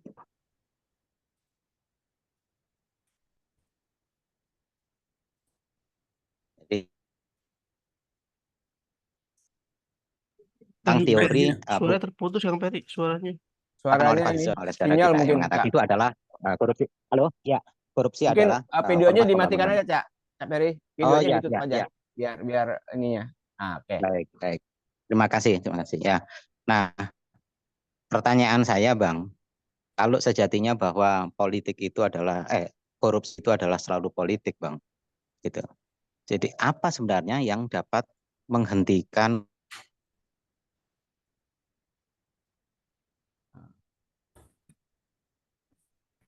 Oh, mohon maaf, Cak Peri. Ini sinyal mungkin ya, gangguan sinyal. Mohon maaf, kita ini dulu. Mungkin Ustadz Medi tadi sudah resen. Apakah masih mau Ya, merespon? Oke, ya, silakan. Mas. Assalamualaikum warahmatullahi wabarakatuh. Waalaikumsalam warahmatullahi wabarakatuh. Ya, Bang Abdullah, orang-orang pinter di Indonesia itu banyak. Tapi orang-orang jujur itu sedikit, betul. Begitu. Nilai-nilai kejujuran itu yang sangat langka di negeri kita. Mungkin tadi sudah diungkapkan bahwa nilai-nilai pendidikan, nilai-nilai agama yang tidak tertancap dalam pribadinya. Misalnya nilai puasa itu sangat membentuk nilai-nilai kejujuran. Kenapa puasa itu sifatnya pribadi, hanya nilai dia dan Allah yang tahu. Puasa atau tidak, itu dikasih dilatih oleh Allah selama sebulan. Mampu nggak kamu keluar dari sini menjadi manusia yang jujur? Yang kedua, hanya saya pikir dua sikap, yaitu nilai syukur dan sabar. Kalau nggak bersyukur, berapapun hasil kerja gaji kita tidak akan pernah cukup manusiawi. Ya, harus disyukuri apa saja. Kalau nggak bersyukur ya terus dunia ini tidak akan pernah cukup bagi orang yang serakah. Kedua, apapun musibah kita sabar dalam menghadapi tidak terpengaruh dengan akhirnya kita manipulasi, korupsi dan sebagainya. Dua sikap itu saya pikir yang perlu ditanamkan. Dari komentar untuk dari saya untuk. Oke, makasih Ustaz. Makasih. Baik, habis ini Haja Srinani, setelah itu Cak Peri mungkin sinyal udah ini ya. Silakan Bu Haja Srinani. Silakan. Setelah ini Cak Peri Ya. lagi ya. Mudah-mudahan sinyal sudah stabil. Assalamualaikum warahmatullahi wabarakatuh. Waalaikumsalam warahmatullahi wabarakatuh. Iya, alhamdulillah saya bisa bertemu Bapak Abdullah Heha Mahwa. Saya dulu melihat Bapak di Tempo tahun 80-an begitu. Alhamdulillah Bapak masih panjang umur dan masih istiqomah. Berjuang terus. Alhamdulillah untuk bangsa Indonesia. Bapak berjuang terus ya Pak ya. Meskipun kita masih kondisi kayak begini ya kan Pak. Oke, terima kasih Bu Haja. Ini sudah menghilang. Dan masalah korupsi Pak. Saya pikir masalah korupsi itu satu aja, yaitu masalah malu. Jadi orang Indonesia dan semua orang mungkin dia malu menjadi orang miskin, ya kan? Aku tidak mau miskin, aku malu, gitu kan? Identik miskin itu dengan apa ya? Padahal Rasulullah itu memberi contoh bagaimana hidupnya sangat sederhana. Jadi alhamdulillah bapak saya, suami saya, bapak saya itu polisi Pak, dari Brimob Pulau Gadung. Alhamdulillah bapak saya itu polisi yang baik, mungkin sama dengan Pak Sugeng itu. Saya melihat perjuangan bapak saya untuk menghidupi keluarganya.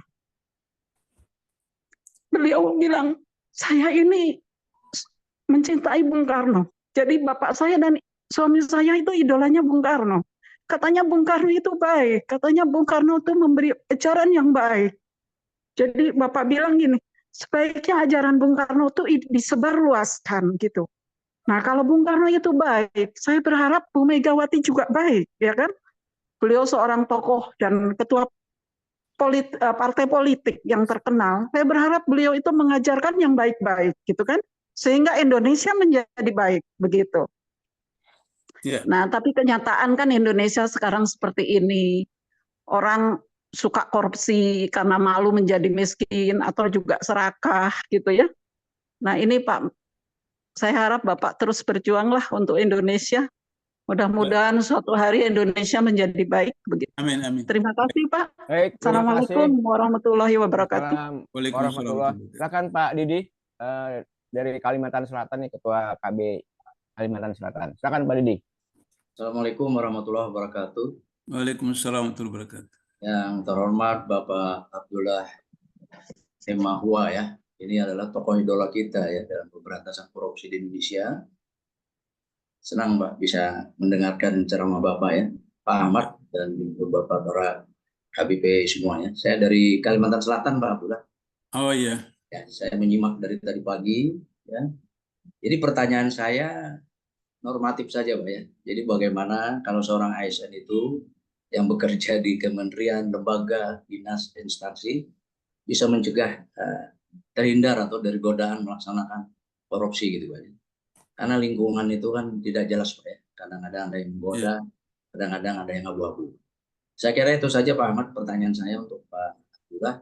Terima kasih. Baik. Assalamualaikum.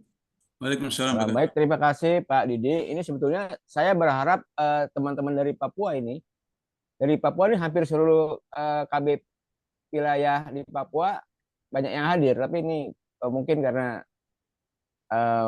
asik ya. Tadi kan dari Papua selalu disebut-sebut. Mungkin terakhir nih Pak Amri, silakan. Oke, Assalamualaikum warahmatullahi wabarakatuh.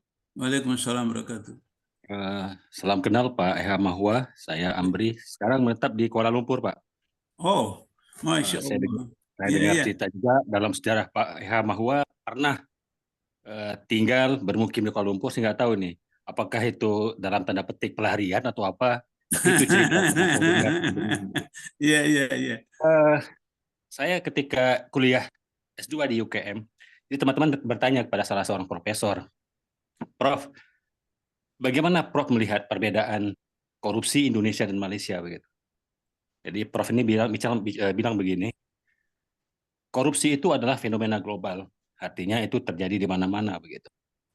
Cuma begini, di Malaysia itu korupsi masih di atas meja gitu. Terus teman-teman menjawab, kalau begitu di Malaysia itu korupsi masih di bawah meja gitu. Jadi kalau di Indonesia bagaimana Prof? Apakah di atas meja Prof dengan kelihatan korupsinya? Justru sang profesor menjawab begini Pak Hemahua, di Indonesia itu bukan korupsi di atas meja, tapi dengan meja-meja yang dikorupsi begitu. Betul. Artinya standar korupsi itu sudah tidak ada lagi begitu. Iya. Pertanyaan saya Prof, bagaimana Prof melihat dalam konteks negara ASEAN khususnya di Malaysia, tingkat korupsinya seperti apa begitu? Dan adakah kasus 1MDB yang melibatkan Najib itu lebih dahsyat dari korupsi di Indonesia, atau justru itu sebagai satu gambaran saja dari kelompok elit, tetapi secara struktur sosial di bawah masih lebih aman dan nyaman. Ini untuk melihat perbedaannya Prof dari Indonesia dan Malaysia bagaimana kondisinya. Demikian Prof, terima kasih banyak Prof. Baik, terima kasih. Langsung Bang Dullah direspon. Ya. Nanti moderator ingatkan saya pertanyaan tadi karena saya tidak sempat catat. Yang terakhir ini saya 15 tahun di Malaysia. Mau disebutkan hijrah bisa, mau disebutkan melari juga bisa seperti itu. Artinya bahwa cuma prinsip saya adalah bahwa saya harus memelihara akidah saya. Karena waktu itu saya ketua umum PBHMI, kemudian saya melawan asas tunggal Pancasila dan kemudian peristiwa Tanjung Priuk, dan kemudian untuk menyelamatkan akidah saya, ya saya diperintahkan oleh Abah Natsir untuk hijrah ke Malaysia, ya saya perintah. Perbedaan antara Malaysia dan Indonesia itu adalah sistemnya. Jadi sistem di Malaysia itu, raja itu hanya sebagai payung, yang kepala pemerintahannya adalah Perdana Menteri. Kalau misalnya korupsi di Malaysia, itu biasanya korupsi dinikmati oleh rakyat atau masyarakat, atau paling tidak orang-orang partainya. Kalau korupsi di Indonesia tidak, hanya dikuasai oleh menteri dengan kelompoknya atau satu pejabat, suami istri, anak-anak seperti itu. Jadi itu dalam buku saya Jihad Memberantas Korupsi, kalau nanti dicari di Google ada misalnya itu saya sebutkan seperti tadi itu. Kalau korupsi pada zaman Orde Lama itu di bawah meja. Orang mengatakan Soekarno tidak korupsi, tidak. Dalam buku saya itu saya jelaskan data-data korupsi yang dilakukan oleh Soekarno. Yang kedua, zaman Orde Baru, korupsi itu di atas meja. Betul. Kalau sekarang reformasi, korupsinya meja dibawa kabur. Itu dalam buku saya, Jihad Memberantas Korupsi, saya sebutkan seperti itu. Kembali kepada hadis yang saya katakan tadi bahwa korupsi itu karena niat dan kesempatan. Innamal amalu binniat, tapi harus diikuti dengan kaifiat yang benar. Nah, oleh karena itu maka niat itu adalah, saya sudah katakan tadi, saya ulangi lagi, domain pendidikan. Pendidikan individu, pendidikan keluarga, pendidikan masyarakat. Jadi kalau pendidikan kita benar, pribadi, keluarga, masyarakat benar, karena itu wahyu pertama tentang pendidikan. Maka lahirlah sistem. Sistem itu di sistem pemerintahan, sistem ormas, sistem parpol. Oleh karena itu maka untuk memperbaiki keadaan ini maka kita harus kembali ke Undang-Undang 45 yang asli. Kenapa saya ngotot kembali Undang-Undang 45 yang asli? Karena 9 orang, tim 9 perumus Pancasila Undang-Undang 45 itu adalah 4 orang ulama. Haji Agus Salim, Kiai Haji Wahid Hasim, Abdul Kahar Muzakir, dan Abi Kusno. Mereka inilah yang kemudian mengcopy paste Piagam Madinah dalam bentuk Indonesia. 5 sila itu dan kemudian Undang-Undang 45.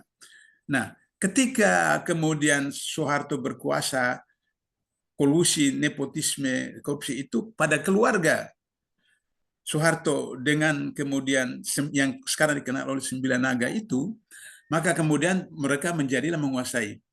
Tapi kita tahu bahwa periode terakhir dari Soeharto disebut dengan Ijo Royo, waktu itu ketika Soeharto naik haji. Ketika Soeharto naik haji itu Ibu Tien baru masuk Islam. Sebelum itu Ibu Tien tidak masuk Islam. Sebelum itu Ibu Tien tidak Islam. Nah, ketika mau haji itu baru Ibu Tien itu masuk Islam. Sehingga ketika kembali dari haji itu kemudian Soeharto mendapat semacam hidayah, kemudian Ijo Royo seperti itu. Nah, itu kemudian dianggap ini cukup berbahaya, Ijo Royo. Nah, seperti itu, maka kemudian kelompok 9 naga yang sudah dipelihara sebelumnya oleh Ibu Tien itu, dan kemudian dengan jalur internasional, maka kemudianlah terjadilah reformasi. Ketika reformasi, Undang-Undang Dasar itu diamandemen, bukan lagi diamandemen, diobrak-abrik seperti itu. Sehingga dengan begitu, misalnya pasal 33 yang diajukan oleh Bung Hatta itu menyebutkan bahwa bumi, air, dan sumber daya kekayaan alam di dalamnya dikuasai oleh negara, digunakan untuk sebesar-besarnya kemaslahatan rakyat. Kenapa? Karena ini hadisnya ada. Kata Rasulullah, umat Islam itu berkongsi dalam 3 hal. Pertama, padang rumput, kedua air, ketiga api. Kenapa padang rumput? Karena di Arab tidak ada hutan, yang ada padang rumput. Para mufassir menerjemahkan kalau Malaysia, Indonesia punya hutan, maka hutan. Yang kedua air. Kenapa air? Karena di padang pasir di Arab Saudi itu, air itu white gold, emas putih. Sehingga harus dikuasai oleh negara. Jadi sekarang itu air tidak boleh dijual. Tidak boleh, karena itu harus dikuasai oleh negara. BUMN, BUMD yang memproses kemudian disediakan kepada masyarakat secara gratis, seperti itu. Yang ketiga api. Api itu sumber daya alam, energi. Seperti itu. Kita punya 17 tambang di Indonesia, terbesar terbanyak di dunia. 17 jenis tambang itu pengalaman di KPK menunjukkan bahwa kalau dilola oleh BUMN, BUMD dengan benar, maka setiap warga negara 275 juta itu mendapatkan 22 juta rupiah satu bulan, gratis tanpa kerja. 22 juta setiap bulan. Kalau 17 tambang kita itu diolah dengan benar oleh negara melalui BUMN, BUMD. Tapi sekarang semua itu diolah oleh korporasi, oleh oligarki, kemudian ekspor. Pemerintah dengan bangga mengatakan ekspor batu bara naik, ekspor nikel naik, ekspor kelapa sawit naik. Yang ekspor itu bukan pemerintah, yang ekspor itu swasta, perusahaan. Pemerintah cuma dapat pajaknya seperti itu. Kita punya laut itu pantai terpanjang nomor 2 di dunia setelah Kanada. Potensi laut kita itu 30.000 triliun satu tahun. Yang kalau kita lola laut kita itu dengan benar oleh BUMN BUMD, 30.000 triliun berarti 10 APBN. Karena APBN kita sekarang tahun lalu 3.000 triliun. Jadi kalau 30.000 triliun berarti 10 APBN. Sehingga kita tidak perlu pinjam 1 rupiah pun dari luar negeri. Cukup seperti itu. Hutan kita tropis terbesar di dunia. Bermacam-macam ada dalam hutan kita. Nah, oleh karena itu, maka sesuai dengan hadis tadi, kembali kepada kondisi yang ada, kemudian pola. Nah, seperti itu. Jadi kalau misalnya tadi disebutkan diri sendiri, kemudian keluarga, kan kata Rasulullah ibda bin nafsik, pada diri sendiri. Kemudian dalam surat saya lupa nama suratnya. Ya ayyuhalladzina amanu qu anfusakum wa ahlikum nara. Hai orang-orang beriman, ini perintah kepada suami, kepala rumah tangga, lindungi dirimu dan keluargamu dari siksa api neraka. Maka kemudian lahirlah tadi yang saya katakan jalan keluar buat KBP itu bentuk keluarga sakinah. Jadi yang kesalahan kita selama ini adalah korupsi itu hanya mengambil uang negara, hanya mengambil uang perusahaan. Padahal mengambil sesuatu yang bukan hak kita itu juga korupsi. Dan saya sebagai bagian terakhir untuk kemudian kepada Bapak Ibu, kita bisa lakukan itu di rumah. Misalnya, kita punya anak umur SD kelas 1 dengan SMP kelas 1. Waktu pergi sekolah kita kasih uang jajan. Maka kalau anak SD kita kasih uang 5.000, maka yang SMP kita kasih 10.000. Karena penggunaan atau keperluan dari anak SD dan SMP berbeda. Kalau misalnya ketika waktu berangkat, adik yang SD itu berangkat duluan, sehingga ibu lupa kasih uang jajan, maka titip sama abangnya. Nah, abangnya kasih. Waktu pulang, adik tanya ibu, bapak, Dek, tadi uangnya dikasih abang nggak? Kasih berapa? 4.000. Berarti abangnya korupsi 1.000. Jadi pendidikan anti korupsi mulai dari rumah. Dari rumah. Ketika seorang abang ambil pensil adiknya, dia harus katakan, Dek, abang pinjam pensilnya ya, abang pinjam bukunya, abang pinjam penanya. Setelah dipakai dikembalikan. Jadi dimulai dari rumah. Istri menggunakan harta suami harus laporkan, harus beritahu. Suami harus menggunakan harta kekayaan bersama-sama, harus seperti itu. Sehingga yang begitu, sebagai penutup saya mau katakan bahwa untuk memberantas korupsi, yang pertama, kalau kita tahu bahwa bukan itu hak kita, meskipun 1 rupiah, jangan diambil. Karena ketika melakukan satu kesalahan yang pertama, akan melahirkan kesalahan kedua, kesalahan ketiga. Misalnya, orang mulai berbohong yang pertama. Maka berbohong yang pertama akan melahirkan bohong kedua, karena dia harus membenarkan, melindungi seperti bohong yang pertama. Sehingga berantailah berbohong seperti itu. Nah, tapi kalau misalnya Anda tahu bahwa itu hak Anda, berjuang sampai tetesan air liur yang terakhir. Air liur dulu. Kalau sudah biasa air liur, baru kemudian darah. Yang ketiga, kalau Anda punya hajatan pribadi, keluarga, jangan undang koruptor. Jangan undang keluarga koruptor. Dan sebaliknya kalau Anda diundang oleh keluarga koruptor atau koruptor punya hajatan apa, jangan Anda datang, hadiri. Coba Anda lihat koruptor bebas dari penjara, disambut dengan upacara dan seterusnya, seperti pahlawan kembali dari perang. Seperti itu. Tidak ada sanksi sosial, pada sanksi sosial itu penting. Penjara tidak menyelesaikan persoalan. Saya beberapa kali ditangkap oleh polisi waktu masih mahasiswa di Makassar, bahkan masuk penjara seperti itu karena kasus Melari 74, hampir 2 tahun dalam. Jadi saya tahu kondisi penjara dan tahanan seperti itu. Nah, oleh karena itu maka kemudian penjara tidak menyelesaikan persoalan. Orang bandar narkoba ditangkap di penjara, maka kemudian beredar terus, membuat narkoba jalan terus. Orang masuk penjara tidak narkoba, dalam penjara terlibat dengan kasus narkoba. Karena itu penjara tidak menyelesaikan persoalan. Sanksi sosial menyelesaikan persoalan. Ketiga, keempat, kalau ada Anda punya calon mantu, calon besan dari koruptor, maka kemudian beritahu, putus, tidak usah kita lanjutkan pernikahan anak kita. Seperti itu. Daripada nanti menikah menjadi persoalan. Dan yang kemudian terakhir, ketika koruptor meninggal, jangan dilayat, jangan diurus jenazahnya. Itu urusan fardu kifayah keluarga seperti itu. Sehingga sanksi sosial itu jadi. Saya ya belajar dari sejarah, Umar Ibn Khattab ketika jadi khalifah, ada orang Madinah itu meninggal. Dia tidak datang, beliau tidak datang sebelum menyaksikan penyimpan rahasia Nabi datang ke rumah itu, baru dia melayat. Kalau penyimpan rahasia Nabi tidak melayat dari jenazah itu, maka Umar Ibn Khattab tidak mendatang. Jadi itu sanksi sosial. Nah, sebagai penutup, kondisi hari ini adalah saling menyandera. Jadi tadi disebutkan partai politik korup seperti itu, tidak. Politik satu unsur. Pendidikan, rektor kami tangkap, dekan kami tangkap, menteri agama kami tangkap, seperti itu. Jadi ini persoalannya adalah persoalan yang hadis tadi katakan itu, nih, niat dan kemudian sistem yang diterapkan seperti itu. Sehingga dengan begitu, maka saling menyandera itu, kenapa 300 triliun lebih di Kementerian Keuangan itu tidak diproses? Karena Menteri Keuangan Sri Mulyani itu punya kasus Bank Senturi ketika SBY, ketika saya masih di KPK. Maka dia diselamatkan datang ke Amerika di World Bank. Nah, ketika Jokowi terpilih, maka Jokowi minta Sri Mulyani untuk jadi Menteri Keuangan. Sri Mulyani kasih syarat, saya bersedia, tapi syaratnya adalah tidak boleh diungkit kasus Bank Senturi. Nah, sehingga kita anggap bahwa Jokowi itu bodoh. Ternyata tidak. Jokowi itu super licik. Super licik. Semua yang dipakai, 75% menteri itu adalah orang yang bermasalah. Coba sebutkan, kenapa Golkar yang memenangkan nomor 2, memenangkan 02, tiba-tiba harus disuruh digantikan Erlangga. Karena apa? Dia punya banyak kasus seperti itu. Atau misalnya PAN punya kasus waktu Menteri Kehutanan, atau si Bahlil itu punya kasus.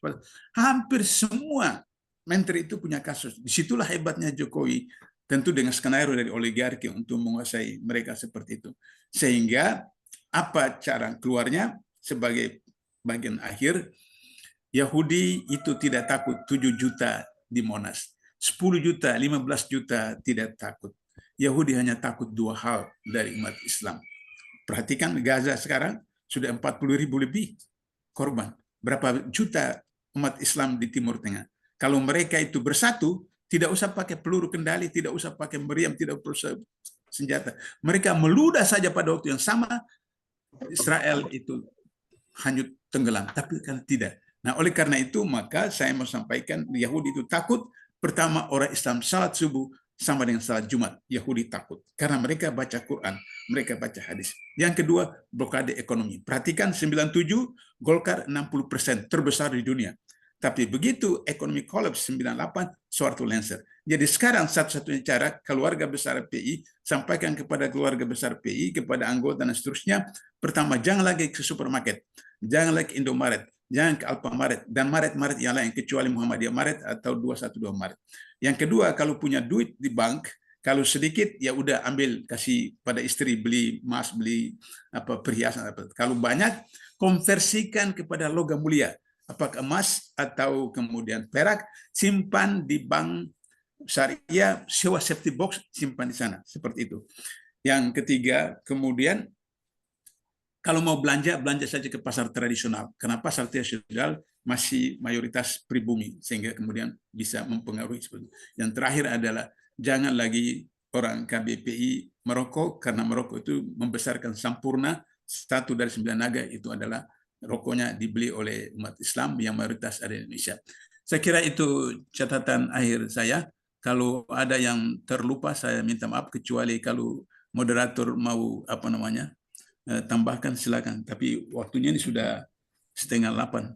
Ya, baik, Bang Lullah, ini tadi dari Cak Peri tadi soal politik itu korupsi dan korupsi adalah menjadi pelumas, itu gimana, Bang Lullah? Jadi begini,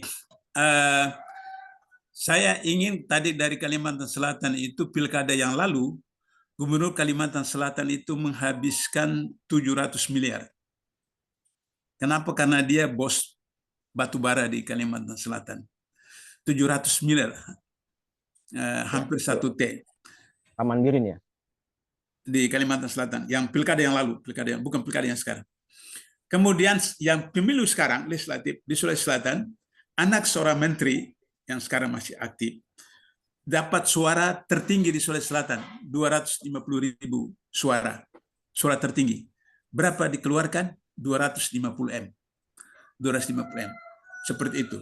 Sehingga kemudian apa yang dilakukan ketika sudah terpilih, ya harus mengembalikan modal. Seperti itu.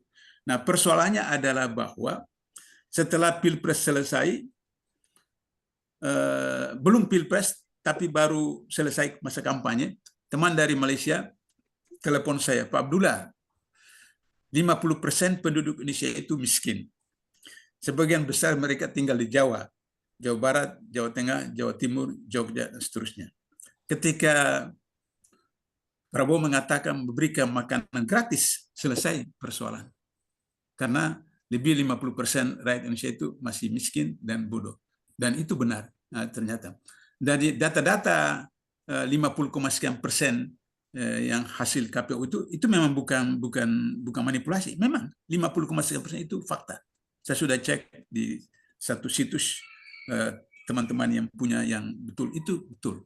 Pertanyaannya, kenapa bisa 52% pada kita saksikan kampanye dari Aceh sampai Papua, kalau Anies 01 itu luar biasa? Karena pada waktu Minggu Tenang itulah ada serang subuh, serang fajar, serang pagi, serang malam, dan seperti itu.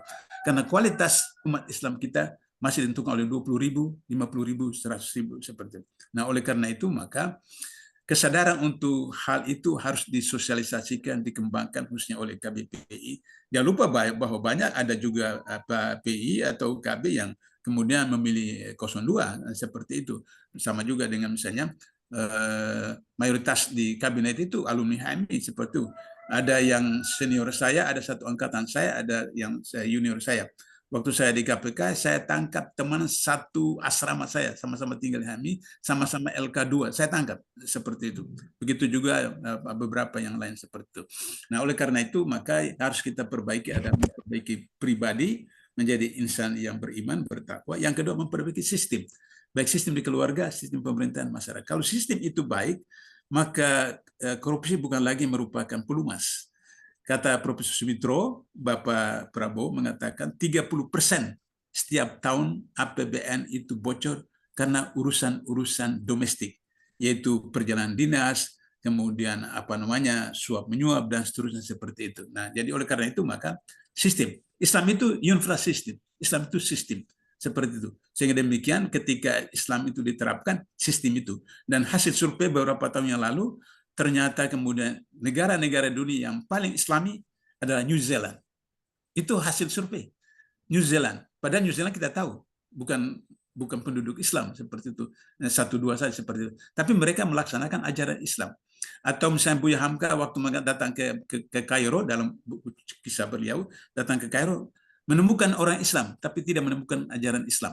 Datang ke Eropa, tidak menemukan orang Islam, tapi menemukan ajaran Islam. Menemukan Islam di sana. Tidak menemukan orang Islam, tapi menemukan Islam. Jadi Islam itu universal values, di mana saja, kapan saja, dan itu berarti kembali ke sistem. Seperti itu. Itulah yang tadi saya katakan, kembali mulai 45, yang asli, insya Allah bisa kita kemudian memperbaiki keadaan 2040 Indonesia berkah. Saya silakan baca buku saya yang terbaru, Indonesia Berkah 2040. Jadi saya tidak gunakan istilah Indonesia Emas, karena dalam mukadimah tidak disebut Indonesia Emas, tapi disebut berkah, atas rahmat berkah Allah yang Maha Kuasa, bla bla bla dan seterusnya. Saya kira itu barangkali untuk kesempatan ini. Baik, terima kasih Bang Dullah atas pencerahannya pada pagi hari ini. Bapak, Ibu, Kandalina sekalian, kemiskinan memang di negeri kita ini masih bercokol. Untuk membenahi semua itu mungkin kembali kepada sistem, dan sistem itu ada pada konstitusi kita, Undang-Undang Dasar 1945. Ini Bang Dullah, dalam konstitusi kan disebutkan bahwa anak terlantar dan orang miskin dipelihara oleh negara. Mungkin ini salah satu kemiskinan tidak pernah hilang karena dipelihara terus oleh negara ini. Ya, jadi saya kira ini perlu juga kalau nanti amandemen itu harus bukan jangan ente tafsirkan begitu. Maksudnya bahwa mereka itu menjadi tanggungan negara. Oh, begitu ya. Ya, tanggungan negara. Jadi cuma saya koreksi sistem anak yatim panti asuhan yang dilakukan oleh Muhammadiyah. Saya koreksi itu. Itu betul, bagus, tapi ada persoalan lain, yaitu bahwa diputuskan hubungan psikologi antara anak yatim itu dengan ibunya. Saya menyarankan Muhammadiyah memperbaikinya dengan adalah bagaimana panti asuhan itu, ibunya itu tinggal sama-sama dengan anaknya, sehingga kemudian anak itu tidak merasa terasingkan dengan ibunya seperti itu. Jadi itu ditanggung oleh negara, itu artinya bahwa bukan dipelihara tetap miskin, tapi supaya kemudian kemiskinan itu bisa diatasi oleh negara. Tadi saya sudah katakan 17 tambang, laut kita nomor 2 terpanjang dunia, hutan kita terbesar tropis di dunia. Kalau itu digunakan, maka anak-anak terlantar, orang miskin itu bisa menjadi ditanggung oleh negara seperti itu. Baik, saya kira itu. Ya, jadi Bang Dullah ini juga ada satu mungkin yang terlupakan, anekdot di zaman Orde Baru dulu. Karena korupsi di zaman Orde Baru kan merajalela dari presiden sampai menteri-menteri ya. Nah, ada cerita, ada orang yang menganekdotkan bahwa ketika di neraka itu semua menteri di neraka itu sampai ada yang seleher ya, sampai udah tangannya menggapai-gapai. Tapi presiden pada waktu itu cuma selutut gitu kan. Nah, menteri-menteri itu protes. Kenapa kok Bapak cuma selutut, sementara kami sampai seleher? Nah, Presiden pada waktu itu menunjuk bahwa di bawah ini ada ibu sama anak-anak. Ya, saya di atas pundak mereka berdirinya, makanya cuma sampai selutut. Ya, itu anekdot zaman Orde Baru. Ya, mungkin sekarang ini apalagi anekdot yang bisa diluncurkan. Kalau begitu sebagai penutup saya mau sampaikan ya, silahkan sebagai closing statement, Bang. Ya, dialog antara para sahabat dengan Ali bin Abi Thalib ketika menjadi khalifah. Kata sahabat, wahai Ali, kenapa waktu Abu Bakar khalifah, Umar khalifah tidak ada unjuk rasa, tidak demonstrasi. Tapi waktu Anda jadi khalifah, unjuk rasa di mana-mana, demonstrasi di mana-mana. Kata Ali bin Abi Thalib, benar. Waktu Abu Bakar khalifah, Umar khalifah, tidak ada unjuk rasa, tidak ada demonstrasi. Karena warga negaranya adalah saya.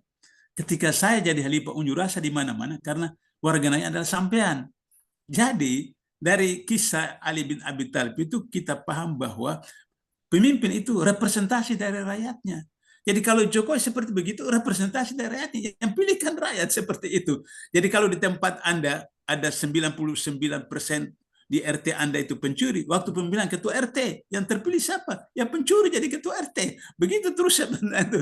Nah, oleh karena itu maka tadi saya mulai dengan ayat hadis Ibda bin Abs itu pada diri sendiri, kemudian ku anfusukum nora itu, sehingga demikian sistem Islam seperti itu. Dari kemudian keluarga, kemudian nanti RT Sakinah, RW Sakinah, Desa Sakinah, Kecamatan Sakinah, Kabupaten Sakinah, Provinsi Sakinah, Negara Sakinah. Itulah Baldatun Thayyibun Warabul Ghafur. Terima kasih. Baik, terima kasih Bang Dullah. Anasu aladini mulukihim, bahwa agama rakyatnya, perilaku rakyatnya akan mengikuti pemimpinnya. Amin, amin. Bapak, Ibu, Anda semua yang hadir, alhamdulillah dari Sabang sampai Merauke, ini yang dari Papua malah justru banyak nih pada subuh kali ini, Bang. Ya, baik, kurang lebihnya mohon maaf atas segala kekurangan. Semoga bermanfaat, berkah, ya, menjadi satu acuan pedoman dalam kehidupan kita. Terima kasih. Mudah-mudahan Bapak Ibu Kanda yang siap-siap nanti akan muktamar, nanti akan diumumkan waktu muktamar pada waktu yang tepat oleh Sekjen. Dari saya kurang lebih mohon maaf. Akhir kalam, bila taufiq wal hidayah. Wassalamualaikum warahmatullahi wabarakatuh. Kita akhiri dengan baca hamdalah. Alhamdulillah. Terima kasih Pak Abdullah. Jumpa lagi. Ketemu di arena muktamar. Insyaallah. Assalamualaikum warahmatullahi wabarakatuh. Waalaikumsalam.